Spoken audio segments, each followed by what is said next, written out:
I misjudged you, Mr. Prescott. The group repeats it. I'm sorry I misjudged you, Mr. Prescott. Someone hands me a flyer with some Chinese characters beneath the slogan, Never let spoken English become your limitation. The teacher intones another line. If you hate this job, why don't you quit? If you hate this job, repeats the group, with the furrowed concentration of a prayer meeting, why don't you quit? Jobs aren't that easy to come by, says the teacher. Jobs aren't that easy to come by, repeats the class. Less than a conversation, this seems more like boot camp, but no one's complaining. They are here to join the English-speaking world and will submit to whatever extraordinary adjustment it takes. After all, Mandarin, more than 1,000 million speakers, outnumbers the global figure for English by more than 2 to 1, and the marketing of China's quest for English suggests that even the Chinese recognize it as a little eccentric. One of the more popular ways of learning English in China is through a course entitled Crazy English, where the emphasis is on learning to speak the language before writing it down. To shout loud, you learn. But the process is not as bizarre as one might think, and the way that the English language has travelled and changed through time and space throws up many examples of contemporary craziness. Globalization is a word that first slipped into its current usage during the 1960s.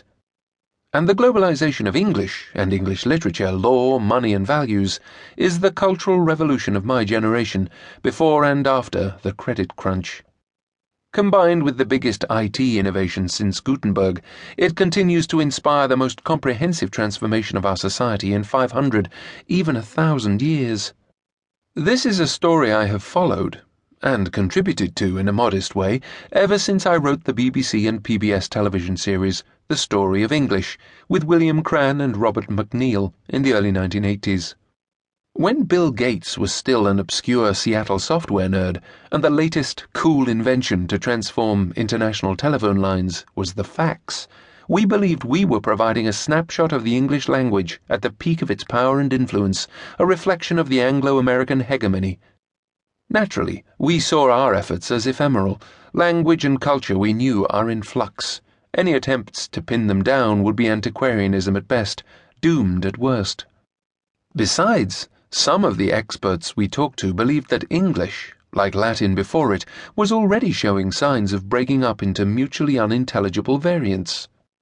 The story of English might turn out to be a last hurrah. We were, of course, dead wrong. The global power and influence of Anglo-American language and culture, in the broadest sense, was about to hit another new high. When the Cold War ended, after the Berlin Wall came down and once the Internet took off in the 1990s, there was an astonishing new landscape to explore and describe. Sometimes during these years, the spread of Anglo-American culture seemed like the fulfillment of the ambition expressed by America's founding fathers to play a role among the powers of the earth, derived, as they put it, from the laws of nature. The world had become a planet composed of some 193 countries, all enjoying a greater or lesser familiarity with English and Englishness. Was this the end of Babel? 100 years ago, one description of this phenomenon might have been Anglo- or Americophilia, but that will not wash today. Anglo-American culture has so many contemporary faces.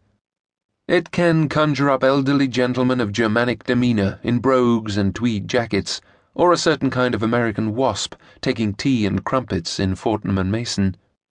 Or it can be found in the angry banlieues of Paris, where, echoing the universal tongues of rap music and football, many of the kids are called Steve, Marquis, Brittany, or even Kevin.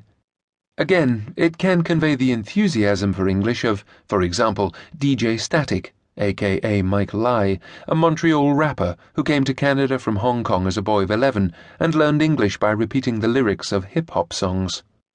Or it can describe the excitement of English language students in Japan who, in the spring of 2009, were filmed by the BBC solemnly repeating extracts from the speeches of Barack Obama as part of their training. There is also the demotic energy of English in, for instance, contemporary Los Angeles, which is both the multicultural capital of Hispanic California and simultaneously the headquarters of a global movie business, the American Dream Factory. Across the Pacific.